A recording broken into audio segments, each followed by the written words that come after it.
Alright, Sandbox Punks.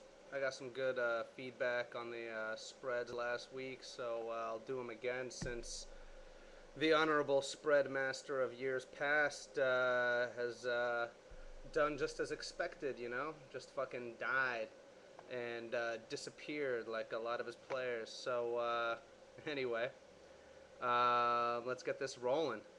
PR Rottweilers versus the Caribbean Bomb Squad in the fucking toilet bowl of all toilet bowls, man. Both of these teams at 1-5. I didn't think they'd be this bad. Jesus Christ. I mean, the computers got them projected at 62 to 47. Um, Although part of that's because Bomb Squad still has Sean Hill in his QB and he's on bye. So I imagine we'll be seeing Matt Ryan in there. And that should even things out a little bit. Um, you know, they're going from a fucking American Standard to a Kohler, maybe, but it's still a toilet. Um, yeah, Chris Ivory should be good. Noshawn Moreno should be good. Calvin's on by, but this Armstrong guy catches passes. And Lou Murphy, yeah, I don't know about that. But he's in there. So he'll have to do something. Bomb Squad's got serious bye week issues. Really tough to tell what he's going to do. I imagine Dwayne Bowe is going to be out there, and he'll get his actually against Jacksonville. But Marcus Colston's been super unreliable, but should do something this week. Meanwhile, on the other side, it's going to receiver-heavy attack here with Roddy White, Jabbar Gaffney, Mike Williams. Oh shit, 2 tight ends with Chris Cooley and Heath Miller. That's pretty desperate right there, man. That is pretty fucking desperate for the Rottweilers, but whatever. That team was garbage to start the year because of their draft position, and they have not done much in free agency. They didn't pick up any of the waiver wire guys like they needed to. So I don't even know how to pick this game. I mean, seriously, man. It's like, would you rather bang a fucking 3 with, all right tits, or a fucking 4 with no tits but a great ass? Like, seriously, I have no idea who to pick in this one. I doubt anybody's going to be paying any attention anyway. Moving on, the Slaughterhouse versus the Players. This is projected to be a tight game. There's no reason it shouldn't be. South Street's just been fucking great. I'm rooting against him every week, but he's been fucking great. Really. Uh, Aaron Rodgers, this might be his big show. I know Minnesota's not the greatest matchup, but he's got Favre back at home. He's going to be amped up. I think they're going to do everything they can to show that getting rid of Bredigus was the right move. Meanwhile, Eli Manning's been playing great. I don't know if he's going to continue to play great at Dallas in a must-win game. I think their pass rush is going to be all over him, and it's going to be like that game against the Bears, maybe. Meanwhile, South Street with D'Angelo doing nothing. My Niners aren't going to let him do shit either. Ray Rice will be a huge, huge beast of a man on fucking Sunday coming against Baltimore, man. That's just a great matchup right when Foley needs it. Donald Driver should continue to do his. T.O. should continue. Roy Williams, I wouldn't bet on it, actually. I think it's time for Roy Williams to give way to my boy Des Bryant.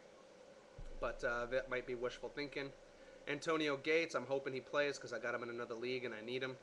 And if he does, he'll do a good job too. Maybe 60 and a touch. Meanwhile, Slaughterhouse's guys are disappointing as fuck. Maurice Jones-Drew, I don't know, it's a bad matchup, but he's got to do something. Jamal Charles has a great matchup. Let's see if he gets the goal line touches. Greg Jennings, Anquan Bolden, Robert Meacham, all basically been hit or miss this year, but they do have good matchups, and Jennings should negate some of the Rodgers burn without Finley there. So it's really, really hard to say. I'm looking at defense right now, and both of these teams have really solid defenses, although Laurinaitis and Lofton have been disappointingly average. I guess I got to give the edge to the team with the better stud. And Ray Rice right now is the X factor. If he goes off and drops fucking 25 points this week, I don't know that Slaughterhouse is going to have enough to keep up with them, because I just don't see Jones-Drew rebound into form of a couple years ago. Not in this game, at least. Not at KC.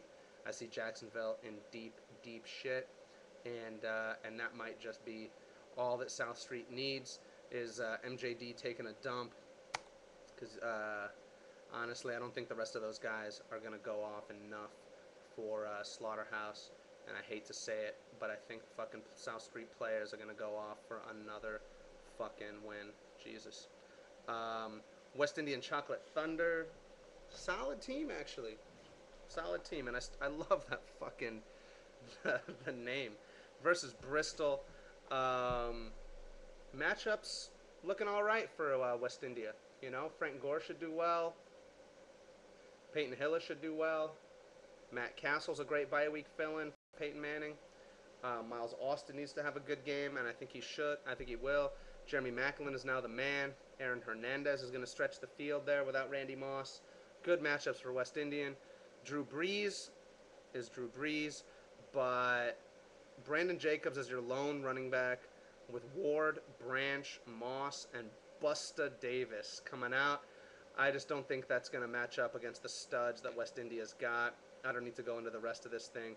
Unless Timmons has a monster game, and he has had them, but unless he has a monster game, I don't think that Bristol's going to be able to keep up with West India, and the Thunder are going to take this one, dropping both teams, or raising one and dropping the other, both to 4-3. Rhode Island versus the Heartbreakers. Well, Heartbreakers is 3-3, right in the mix of things. You know, Rhode Island's at 4-2, but I think he's a little bit of a charade. You know, Chris Johnson, all he can get is garbage time touchdowns. I don't think that's going to happen against Philly. I think Philly's going to be right in this game till the very end. I don't think Chris Johnson's going to be able to go nuts. They got a fast-ass defense on Philly. They're not big, but they're fast. And I don't think he's, like, running people over. He's trying to make people miss, and that's the wrong D to do that against. Meanwhile, LaShawn McCoy, not a great matchup for him at Tennessee. You know, they do pretty well against opposing running backs. Welker should do well against San Diego. Larry Fitzgerald, fuck. If he doesn't have a good game against against Seattle, I don't know if he's going to have a good game against. Steve Smith is the X factor. He has gone off against Dallas in his past, and he just might again this week. And Jason Witten finally starting to heat up. I think Romo's going to realize that he's got to get the ball to Witten. Meanwhile, Hart has studs at every position. Stud QB in Brady, stud running back in Jackson. Not Forte, but Forte should do well against Washington. Danny Woodhead coming in with a spot start. I'm not sure how much I like that, but as the last flex, whatever. Meanwhile, Mike Wallace, I think he's going to be the next stud QB in this, a stud wide receiver in this league. And Brandon Lloyd, he's not that good, but he continues to put up decent numbers. And the defense is pretty solid there for the Heartbreakers too. So I could see Heartbreakers pulling this one out. Not a super high scoring game, but maybe something like 90 to 86 Heartbreakers. That's going to be a tough one for him to pull out, and he needs it. It's a must-win situation there. Meanwhile, Newark and East Coast. How Newark is better than East Coast, I'll never fucking know, but they are. You know, the players are in a rebuilding year, but has got an eye for talent. Kyle Orton's doing his thing. Marshawn Lynch looks like a great fit. Willis McGahee should have a good game against Buffalo. I know that Ray Rice is going to do a lot of work, but I think Willis McGahee could get a little bit of action too. So, C.J. Spiller is just a bad play at Baltimore, though. Getting like 2 points from that guy is just not that's just not a good thing for East Coast. And his receivers, Patrick Creighton, Denario Alexander, ugh. It's pretty ugly for East Coast. I guess I'll take a look at Newark. Ryan Matthews should do well. Justin Forsett is just a desperation play, but Hakeem Nicks, Ocho Cinco will get their nut off. This game looks pretty ugly. It looks like a 65-75 kind of game. Very, very tough to judge. It'll probably come down to defense. And, yeah, I don't know if any of these guys are real difference makers, but if Tillman can run back a touchdown from DNAB in Washington, an ugly-looking game, I think we might have it. I mean, that game's going to be thunderstorms and shit. Tillman might be really the guy to watch out for on defense right there. but I don't see anybody on that team really having a huge week. And the other side, ugh, it's ugly. Kyle Orton drops 25. East Coast is going to win this thing. And he's capable. Meanwhile, the computer has me fucking projected at a tie game with the New York City Big Johnsons. Little fucking Foley has a fucking 4-2 record, and I'm 2-4. This is disgusting. Honestly, Dean Abb is gonna get fucked up in Chicago. Michael Turner, I don't know if he's finally gonna come around against Cincinnati. Cedric Benson, I don't think he's really gonna come around against Atlanta. Adrian Peterson at Green Bay. Green Bay's been able to shut people down for the most part. So the matchups are looking good for me right there.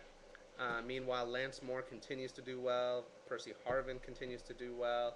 So he's going to get points right there. And I'll be rooting for VD for my Niners' sake. But let's hope he can just get the ball down to the 1-yard line and let Frank Gore do his thing inside. And yeah, I'm really not feeling super hot about my matchups. It's going to take a little bit of luck here. But Mendenhall is a fucking beast. Josh Freeman is my waiver wire bye-week fill-in. But he's playing St. Louis. So let's see if he can get me double digits there in a serviceable effort. Johnny Knox, somebody left him on the waiver wire, man. I think he's due for his first TD. And I think it's going to happen against Washington this week. Meanwhile, Michael Crabtree is looking like the real deal, and Brandon Marshall is out there. And by the way, if I win this week, I'm looking to make trades, serious trades. And Brandon Marshall's on the table, Rashard Mendenhall's on the table, Ryan Terrain is on the table.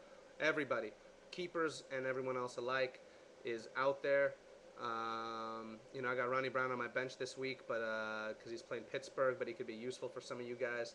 So anyway, keep that shit in mind. New York City Big Johnsons, I don't know, man. You got a couple of favorable matchups, but for the most part, your squad does not look great. And I think the computer's got it about right at a pick'em. Let's see if Josh Freeman can throw me 4 touchdowns this week, huh? And outdo what Matt Schaub has been doing all fucking year for me. All right, guys. Have a good one. And I'll see you next week on the spreads. I'm going to turn this fucking thing off.